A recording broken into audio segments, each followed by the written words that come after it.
جس نے اونٹنے کی مہار پکڑی ہے وہ مسلمانوں کا بادشاہ ہے، وہ مسلمانوں کا خلیفہ ہے۔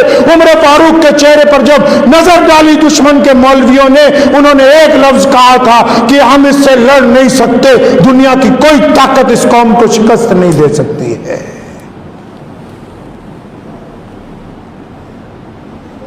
آج سوچتے ہیں کہ ارض فلسطین کے اوپر قبضہ کر لیں گے یہودی، یاد نہیں ہے کہ القدس کے بیٹے صلاح الدین ایوبی نے دوبارہ اپنی زندگی میں کر کے دکھایا۔ انگلستان کا بادشاہ، اس وقت انگلستان والے زیادہ بڑے گنڈے تھے، آج امریکہ والے گنڈے بنے ہوئے ہیں۔ اٹھاؤ تو فرانس کی تاریخ، یہ فرانس والے بار بار کیوں مسلمانوں کے خلاف بولتے ہیں؟ فرانس نے 5 دفعہ بیت المقدس میں حملہ کیا، فرانس کا بادشاہ 5 دفعہ 10 لاکھ فوجی لے کر بیت المقدس پر قبضہ کرنے کے لیے بڑھا۔ اٹھاؤ تاریخ، 5 دفعہ ان کو زمین دوز کیا گیا، 5 دفعہ ان کو ناکام لوٹایا گیا، 5 دفعہ ان کو مٹی میں ملا کر سلطان صلاح الدین ایوبی نے واپس بھیجا۔ اس لیے آج فرانس والوں کو تکلیف ہوتی ہے، وہ بار بار ہمارے خلاف بولتے ہیں۔ صلاح الدین ایوبی رحمت اللہ علیہ ایک بازار سے گزرے، ایک بندہ ممبر بنا رہا تھا، لکڑی کا بڑا خوبصورت بنا کے دکان میں رکھا ہوا تھا،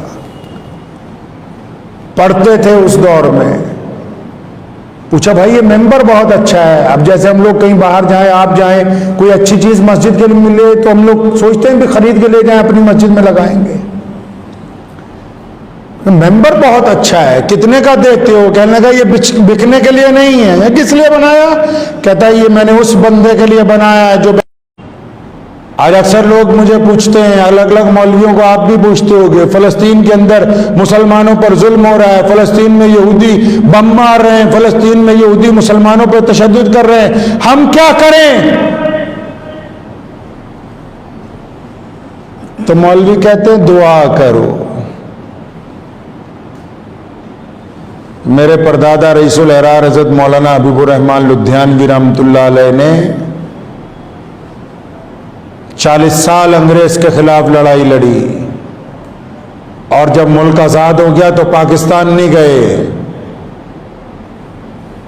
دیوبند جب جایا کرتے تھے، مسجد جو دارالعلوم دیوبند کی مسجد ہے اندر، اکثر وہاں ان کی تقریر ہوا کرتی تھی، تمام حضرات بیٹھ جایا کرتے تھے، بار بار مولویوں کو کہتے تھے کہ مولویوں دھیان سے سن لو، پلے باندھ لو میری بات، بزدلی کا دوسرا نام مصلحت پسندی ہے، اگر تم مصلحت کی طرف چل چکے تو پھر تمہارے ہاتھ سے عزت اور ناموس سب کچھ نکل جائے گا۔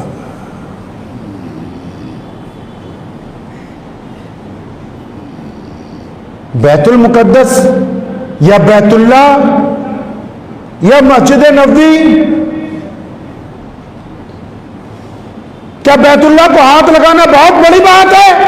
رسول اللہ صلی اللہ علیہ وسلم نے طواف کرتے ہوئے بیت اللہ کو کہا کہ بیت اللہ میں تیری عظمت کا قائل ہوں، تو اللہ کا گھر ہے روئے زمین پر سب سے پہلا، میں مانتا ہوں کہ تیری اگر یہ پتھر کے ٹکڑے اگر ان کو بیچا جائے تو قیمت ادا نہیں ہو سکتی، لیکن اے بیت اللہ سن لے، ایک مسلمان کی عزت، ایک مسلمان کی آبرو، ایک مسلمان کی قیمت اتنی ہے کہ اگر تجھے بیچ بھی دیا جائے تو کسی ایک مسلمان کی عزت اور آبرو کی قیمت ادا نہیں ہو سکتی ہے۔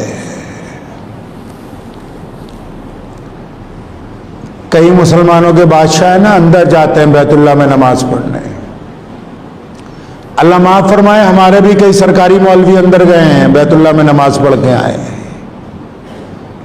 تو بیت اللہ کے اندر نماز پڑھنے کا مطلب کہ اللہ تم سے راضی ہو گیا ہے؟ مسجد نبوی میں حضور صلی اللہ علیہ وسلم کے روضہ مبارک کی جالیوں کے اندر جا کے سلام پیش کرنے سے کیا اس کا مطلب اللہ آپ سے راضی ہو گیا ہے؟ کتنے ایسے مسلمان بادشاہ ہیں جو بیت اللہ کے اندر گئے ہیں، کتنے ایسے مسلمان حکمران ہیں جو اب تک روضہ مبارک کی جالیوں کے اندر جا چکے ہیں، لیکن نہ ان کی اب تک کوئی دعا قبول ہوئی، نہ کوئی ان کا عزم مکمل ہوا۔ اور سلطان صلاح الدین ایوبی کو دیکھو، ساری زندگی ملک مصر سے لے کے فلسطین تک لڑتے ہوئے گزار دی، اور وہاں سے بیت اللہ کا فاصلہ 1500 کلومیٹر ہے، لیکن ساری زندگی وقت نہیں ملا بیت اللہ تک جانے کا، ساری زندگی وقت نہیں ملا مدینہ منورہ میں حاضری کرنے کا، لیکن اللہ نے قبلہ اول کی آزادی صلاح الدین ایوبی کے ہاتھ لکھی تھی، اس کو عطا کی گئی ہے دولت۔ تو کیا صرف دعا سے مسئلہ حل ہو جاتا ہے؟ جی دعا سے ہو جاتا ہے سب کچھ؟ اگر صرف دعا سے ہو جاتا تو رسول اللہ صلی اللہ علیہ وسلم کیوں نکلتے؟ میں مانتا ہوں دعا کرنی چاہیے، میں مانتا ہوں نماز ادا کرنی چاہیے، میں اس بات کا قائل ہوں کہ قرآن پاک کے مطابق اعمال کرنے چاہیے، لیکن جب تک عمل ہوگا تو اثر ہوگا نا۔ اگر عمل ہی نہیں ہوگا تو پھر اثر کیسے ہوگا؟ جی عمل ہوگا تو اثر ہوگا۔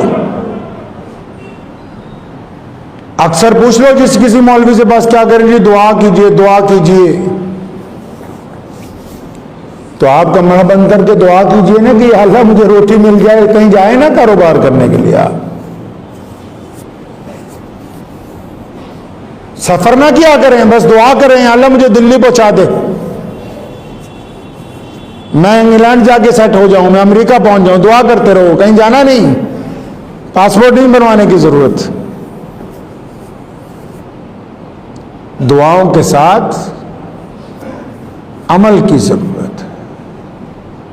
اکثر ہندوستان کے مسلمان پوچھتے ہیں، فلسطین کے مسلمان پریشان حال ہیں، یہ ان کا جذبہ ہے کہ یہ پوچھتے ہیں۔ ایک بات یاد رکھنا، آج روئے زمین پر صرف مسلمان وہ ہیں جن کے ساتھ، جن کے عزائم کے ساتھ اللہ کی مدد ہے اور یہ کبھی شکست نہیں کھاتے۔ اگر کہیں یہ دیکھو کہ مسلمانوں کو شکست ہوئی ہے تو دو لوگ اس کے ذمہ دار ہوں گے، ایک مسلمانوں کا لیڈر، دوسرا مسلمانوں کا مولوی، تیسرا نہیں۔ لوگ پوچھتے ہیں فلسطین میں یہ کچھ ہو رہا ہے، ہمارے یہاں دلی میں ڈڈو ڈرامہ کر رہے ہیں کئی مولوی جی، پریس کانفرنس کریں گے، کئی لوگوں کا فون آتا ہے جلوس نکالیں۔ ابو جہل نے اسلام کے خلاف اتنی مرتبہ زہر افشانی کی تو کیا اس کے خلاف جلوس نکال کے مسئلہ حل ہو جائے گا؟ مسئلہ یہ ہے کہ ہم کیا کریں۔ آپ جہاں پر ہیں وہاں رہ کر کیا کر سکتے ہیں؟ پہلا کام تو یہ کہ آپ دعا کر سکتے ہیں، مان لیا جی دعا کر سکتے ہیں، دعا کرنی بھی چاہیے۔ دوسرا، کیا آپ کو نہیں پتا جو مظلوم ہو قرآن نے کہا ہے کہ ان کی مدد کرو، رسول اللہ نے کہا ہے ان کی مدد کرو، اور آج 2021 میں پوچھتے ہو کیا کریں؟ کیا تمہیں نہیں پتا کہ فلسطین کے جو مسلمان ہیں وہ معاشی طور پر کمزور ہیں، اقتصادی طور پر کمزور ہیں؟ کیا تمہیں اس بات کی خبر نہیں ہے ہندوستان کے مولویوں کہ پوری دنیا کے الگ الگ ملکوں میں مسلمانوں نے NGO بنا کے بے شمار قافلے فلسطین بھیجے، جو دوائیاں لے کر جا رہے ہیں، جو کپڑے لے کے جا رہے ہیں، جو ساز و سامان لے کے جا رہے ہیں، اس لیے کہ ان زخمیوں کی مدد ہو سکے جو پریشان حال ہیں، جو گری ہوئی عمارتوں کو بنانے کے لیے جا رہے ہیں؟ کیا تم نے صرف دعا ہی کرنی ہے اور کچھ نہیں کرنا ہے؟